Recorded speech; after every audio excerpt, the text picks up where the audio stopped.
السلام عليكم. مساء الخير على الجميع. موضوع مهم جدا يا جماعة. عايز أشاركه مع حضراتكم. لو عنا سعال أو احتقان شديد في الحلق أو بلغم. الأمور هذه من الأمور الحساسة جدا. يعني الواحد بيصحى من النوم لو لقى عنده بسبب برد أو حاجة أو مشاكل أو تدخين أو جفاف في الحلق، ممكن نلاقي إن عندنا هذا الأمر. بنصحى من النوم نلاقي فيه احتقان، مش عارف أبلع ريقي، أو إن إحنا في سعال وكحة جامدة حتى بتسبب تهيج وألم، أو إن إحنا في بلغم. فيعني عايز أشرح لحضراتكم حل سريع جدا وسحري بأمور طبيعية وما فيهاش أي مشاكل كيف نتلاشى هذا الأمر. لو بصينا يا جماعة، عندي مثلا أول حل سريع جدا شجر الجوافة. عندي الحمد لله شجرتين في البيت من الجوافة. هذا أول أمر. على طول ممكن ناخد أكم ورقة ونغليهم، نغسلهم ونغليهم في كنكة الماء. وبعد ما نغليهم ندوب عليهم ممكن ملعقة صغيرة من العسل، وخلاص أصبح عنا الحمد لله مشروب ممتاز ممكن نشربه وخلاص يخف عنا الاحتقان والألم. دي الحل الأول. يعني الحل الثاني يا جماعة ليمون، زي ما انتم شايفين كلها أمور طبيعية من الحديقة. شاي بالعسل والليمون دافئ برضه بيشرب ممتاز جدا وممكن يخف الموضوع، ونلاقي نفسينا الاحتقان يخف عنا على طول بأمور طبيعية وبدون أي مشاكل. تالت حاجة ممكن نتكلم عنها ال الأكلات الحراجة الحريفة، زي الأطعمة اللي فيها فلفل، شطة، الزنجبيل. الحاجات هذه برضو لو تولنا أطعمة وأكل في الحاجات الحراجة اللي بتحرق زي الشطة وكده، ممتازة جدا برضو وممكن تساعدنا وما فيش أي مشاكل. ممكن غرغرة من الماء بالملح، شوية مية عليهم نصف ملعقة من الملح. كلها طبعا امور يا جماعه حتى من غير ما نقول المقادير، كلها امور احنا عارفينها وسهله جدا. نغرغر بميه وملح ونميل راسنا للخلف ونغرغر نغرغر لغايه ان شاء الله ما برضو ممكن يخف معانا الموضوع ومفيش مشاكل. ممكن نريح على السرير ونجيب حاجات زي الفوطة ندفيها بمية دافية بزيادة، ونعمل تدفئة لمنطقة الحلق والرقبة. برضو ممتازة جدا وهتساعدنا على التخفيف من الألم من السعال والبلغم والاحتقان الشديد. الأعشاب الدافية، الشاي السخن، أي مشروبات سخنة ودافية ممتازة جدا.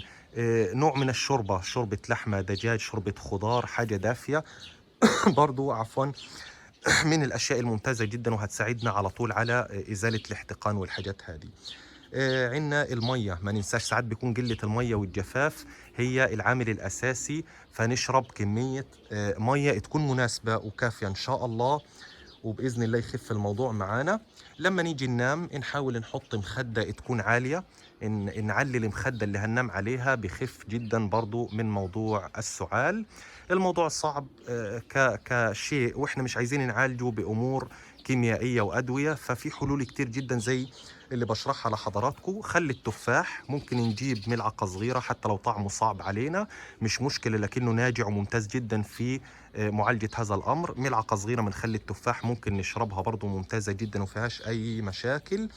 آخر حل إن إحنا ممكن ناخد شاور أو دش، نتحمم يعني، نتسبح وناخد دش من المية السخنة ونشم الأبخرة. برضو حل ممتاز جدا جدا. في حاجة مهمة جدا برضو في خضم هذا الموضوع قبل ما أقول لحضراتكم على كيف نتجنب. يعني إحنا بقى الحين لو مصابين باحتقان شديد في الزور وعندنا بلغم وسعال وكحة، كيف هنتجنب الأمر؟ يعني لو عندنا الحاجات هذه كيف نبعد عن حاجات ومسببات هذا الأمر؟ لكن في النهاية من ضمن الحاجات اللي في العلاج المهمة جدا، إحنا مش أطفال يا جماعة. في حاجة مهمة جدا وآسف إني هقولها لكنها مهمة.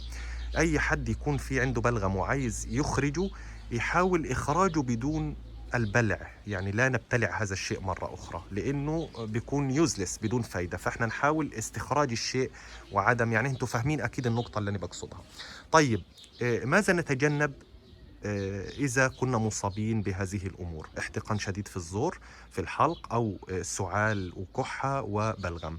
لازم نتجنب، لو أنت بتدخن تبعد عن التدخين، تقلع عن التدخين نهائي أو تخفه بدرجة كبيرة جدا الفترة اللي هنكون عنا فيها هذا المرض أو التعب. هذا من الحاجات المهمة جدا جدا. أي مشتقات للحليب والزبادي والآيس كريم برضو بتهيج هذا الأمر وتزيده، نبعد عنها تماما. من وسط الحاجات برضو اللي لازم نعملها. آخر شيء تجنب الأبخرة والعطور. يعني الناس بترش في مكان أو شركة أو أي مكان في ريحة بريسول، في ريحة يعني روائح اللي هي العطور. الحاجات هذه برضو كلها لازم نتلاشاها. فيعني أنا حاولت أجمل لحضراتكم الموضوع بعيد عن الأدوية والكيماويات نهائيا. بأمور طبيعية ممكن نحل الأمر إن شاء الله وما يكونش عندنا أدنى مشاكل. فأنا شايف إن الأمر هذا مزعج، زي موضوع الصداع، زي موضوع حاجات كتير الواحد بيصحى من النوم ممكن يلاقيها فجأة إجت ومصاب بيها. فكيف نتلاشاها ونبعد عنها إن شاء الله، وربنا يحفظنا جميعا ويبعد عنا كل شيء وحش ومزعج وأي أمراض يا رب. أتمنى إن شاء الله إن نكون استفدنا معلومة مع بعض اليوم. إزالة الاحتقان من الحلق والبلغم والسعال بأمور طبيعية وبعيد عن أي أدوية. وطبعا يا جماعة مش عايز أقول، لكن في النهاية صعب إن شاء الله إن الأمور هذه كلها تفشل، لكن لما بتفشل الواحد بيبدأ يلجأ للأمور اللي إحنا مش حابينها. الكحول اللي هي مضاد البلغم وطارد البلغم ومضاد السعال والحاجات اللي في الصيدلية. وإن شاء الله لو اتخذنا هذه الإجراءات اللي قلت لحضراتكم عليها من أمور نستخدمها وأمور نتجنبها، مش هيكون عندنا أدنى مشاكل. أتمنى يا رب إن شاء الله نكون استفدنا مع بعض. نتمنى الدعم والاشتراك. يسعدنا وجودكم معنا في القناة جماعة الخير. أخوكم نعيم حجاب كان معكم، أحلى مسا عليكم، ونشوفكم إن شاء الله في فيديوهات مستقبلية. والسلام عليكم ورحمة الله وبركاته.